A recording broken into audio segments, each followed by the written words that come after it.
At my mom's birthday brunch, I walked up with my kids in their Sunday best. My dad looked me dead in the eyes and said, "You shouldn't have come." I didn't say a word, just turned around with my kids and drove off. An hour later, my sister called, "Why did you lock the account? Mom's crying." I was so shocked I could barely speak. My dad had never talked to me like that before. Not like that. Not in front of my kids. Not on my mom's birthday. We had just stepped onto the patio, me holding a covered dish in one hand and my youngest gripping my fingers with the other. The boys were dressed in matching button-ups, their hair combed and neat. They were trying so hard to look nice. We even stopped at the grocery store earlier that morning to get Mom's favorite flowers. It was supposed to be a surprise. I saw her first, my mom setting out paper plates on the backyard table, chatting with my sister near the grill. Everything looked normal. Balloons on the fence, a happy birthday banner above the sliding door, music playing low through a Bluetooth speaker. It looked like any other family gathering. For a second, I thought maybe it was all in my head. Maybe this year would be different. Then my dad walked over. He didn't smile, didn't look at the kids, just stood there, hands in his pockets like he'd been waiting for this moment. And then he said it, "You shouldn't have come." My mouth opened, but nothing came out. My kids turned to look at me, confused, waiting for me to say something. Anything. My oldest clutched the small bag he decorated himself. It had a candle and a card inside, one he wrote the night before after asking me how to spell grateful. The silence felt endless. I turned around. No drama, no yelling. I just walked back to the car with the boys trailing behind me, still trying to understand what had just happened. We drove away with a covered dish still in my lap and their gifts unopened. I didn't even pull into the garage when I got home. Just parked, sat there, and stared at the dashboard for a long time while the boys went inside. They were the only ones who didn't ask me to explain myself. An hour later, my sister called. I didn't answer. Then the message came through. "Why did you block my account? Mom is crying." I had given her access to my Amazon account 5 months ago so she could order vitamins, a few household things. She ended up spending over $2,500 on candles, skin creams, and throw pillows. I never said a word. Not until now. They had no idea what was coming. They thought I'd feel guilty, that I'd fold like always, cry a little, apologize, and ask what I did wrong. But I didn't. This was the last time I'd let them make me feel like an outsider in my own family. The text started less than an hour after we got home. I was still in the kitchen trying to rinse off the smell of coffee cake and patio smoke from my hands when my phone lit up. "Who is Patricia?" First message, "Why did you block my account?" Second, "Mom is crying. She says you ruined her birthday." Then came the string of guilt. "What's wrong with you? You didn't even say anything. You just left." The kids looked so confused. Dad said, "You were being dramatic." Again, not once did anyone mention what he said to me. Not one person repeated the sentence that shattered what little hope I had left. "You shouldn't have come." Apparently that wasn't the problem.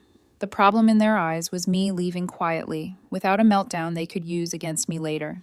I didn't give them the drama they were hoping for. I gave them silence, and it drove them insane. I didn't answer. Instead, I sat on the couch with the boys. They were eating microwaved popcorn and watching some cartoon about space dogs. My youngest leaned his head on my shoulder and whispered, "Grandpa was mean, but I still like Grandma, just not today." That nearly broke me. I kissed his head and didn't say a word. They were the only ones who didn't ask me to explain myself. I hadn't even planned to block Mom's account. I'd let her use it for 5 months. She said she needed to order a humidifier and maybe some multivitamins. I said sure. I wasn't tracking the orders daily, just letting it slide, thinking she'd be reasonable. But she wasn't. She ordered luxury candles, designer pillows, overpriced bath bombs, a set of steak knives she'd never use, and 3 different brands of collagen powder. I checked the total, $2,587.43, all of it under my name.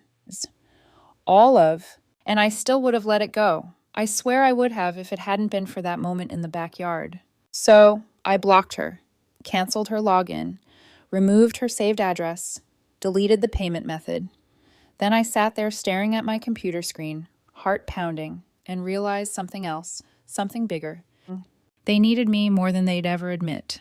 For 4 years, I'd been paying their utility bills, quietly. They never asked. They just expected it. Mom would mention the electric bill being late in passing, and next thing I knew, I was transferring money. Dad always left mail unopened in piles. Half their services were tied to my email address because I was the only one who could remember the passwords. I went into the utility portal one by one and canceled every automatic payment.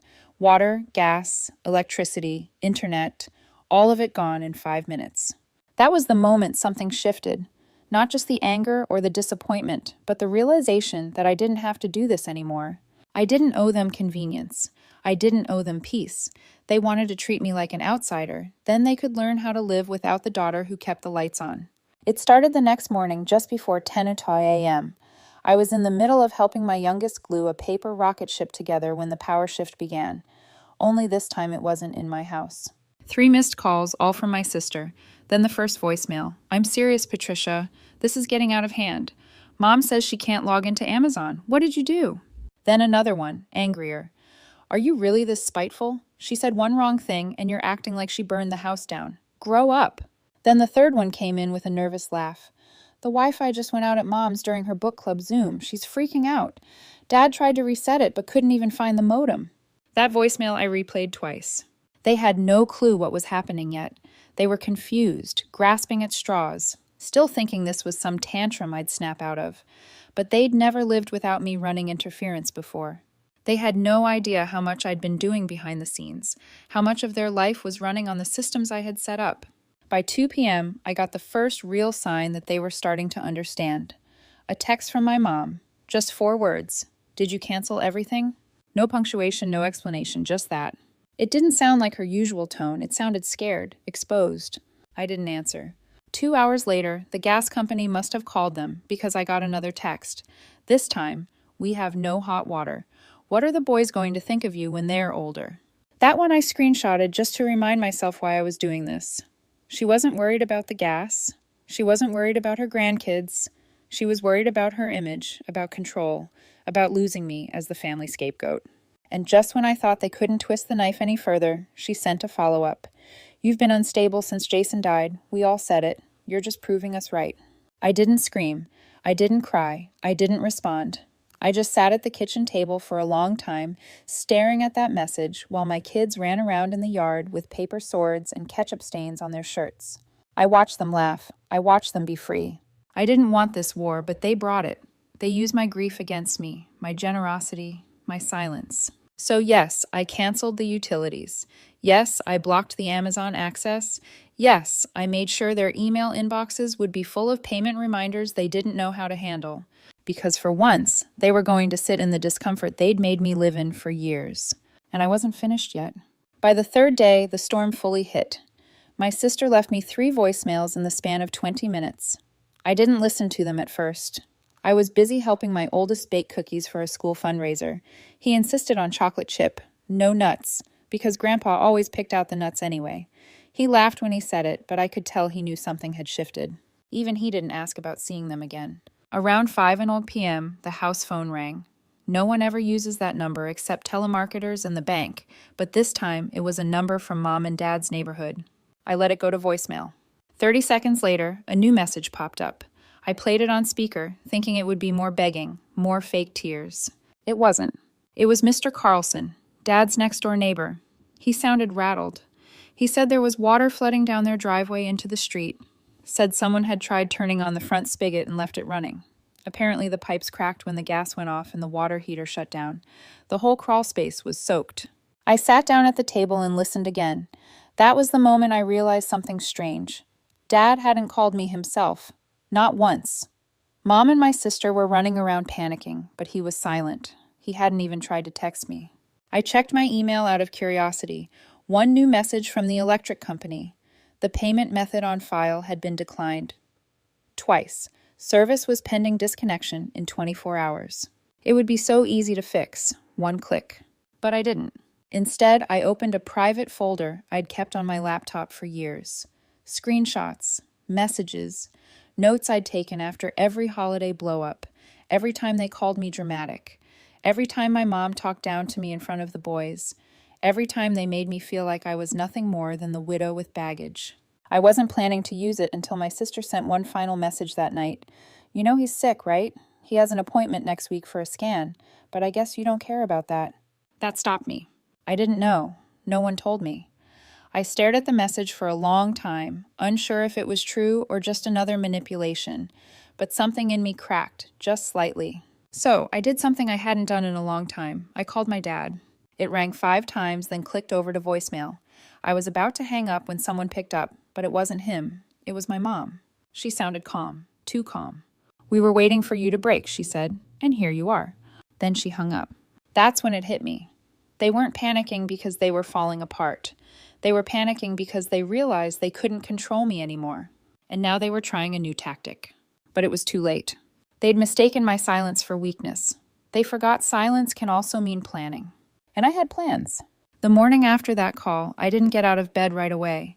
The boys had poured themselves cereal and were watching cartoons quietly. They knew I needed the rest, and honestly, I was grateful for the space. I just laid there staring at the ceiling, thinking about everything, about Jason, about how he used to say, "You don't owe people peace if they keep burning your house down." I finally understood what he meant. By noon, Mom and my sister had switched tactics again. This time, it was sympathy. Mom sent a long message saying how tired she was, how hard life had been since I shut her out, how Dad wasn't doing well. Then came a photo. Dad sitting on their porch with a blanket over his knees, staring off like he was 1 foot in the grave. Maybe it would have worked 2 weeks ago. Maybe I would have driven over, cried, begged for peace. But not now. Instead, I did something I should have done years ago. I called the utility companies and had everything fully transferred out of my name. No partial holds, no pending balances, everything gone. I told the rep to remove my email and phone number from every account. It was oddly satisfying spelling out my mom's full name and saying she'll need to set up a new account herself. Then I logged into the Amazon account one last time, printed the receipts for all her orders, and dropped them into a manila envelope. No note, no explanation. I drove to their house and left it in the mailbox. As I pulled away, I saw the curtain move. That night, my sister tried again. "You really don't care, huh?" she wrote.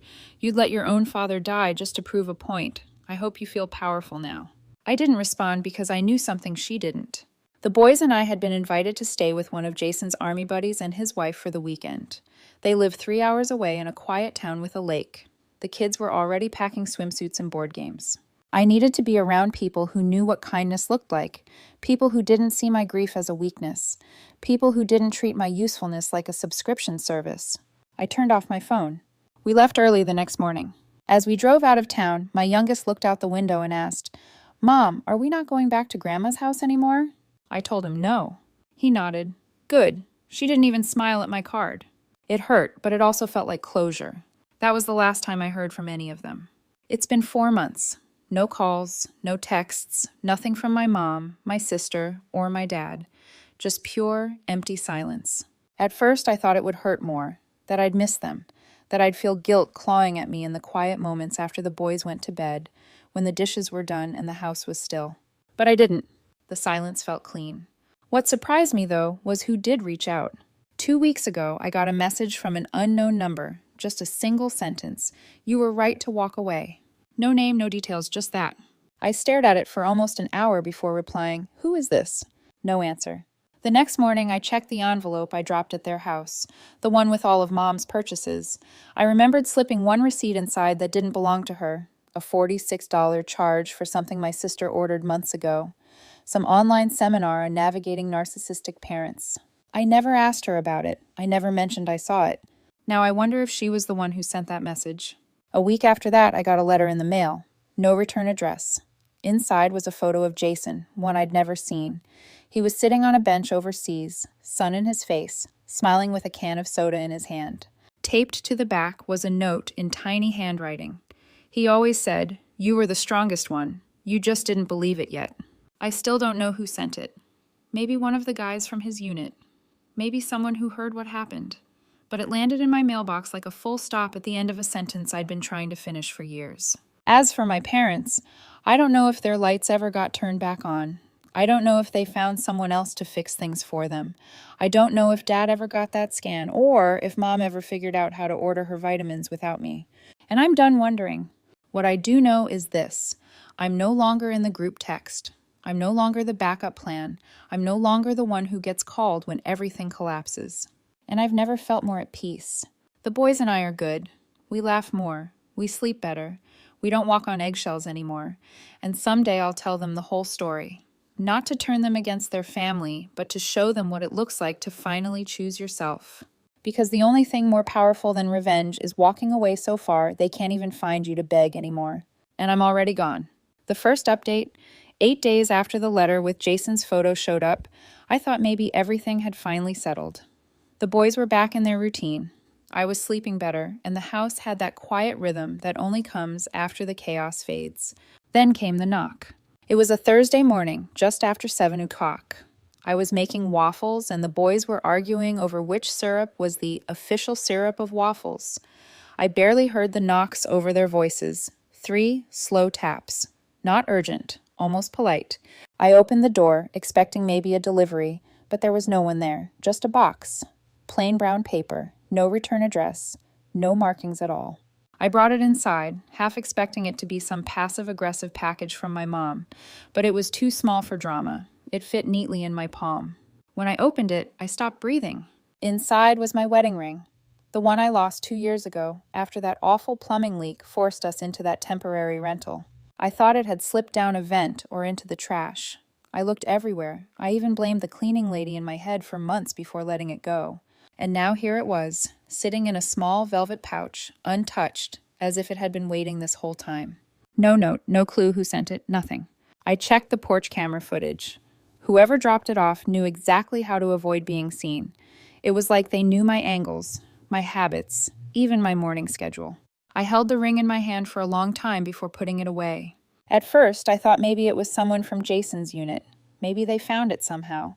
Maybe it traveled across hands and homes until it made its way back to me. But something about it felt recent, too clean, too precise. And now I can't shake the feeling that someone is watching the edge of my life. Someone who knows what I've done, what I walked away from. Someone who hasn't finished speaking. I don't know who they are, but I think they're getting closer.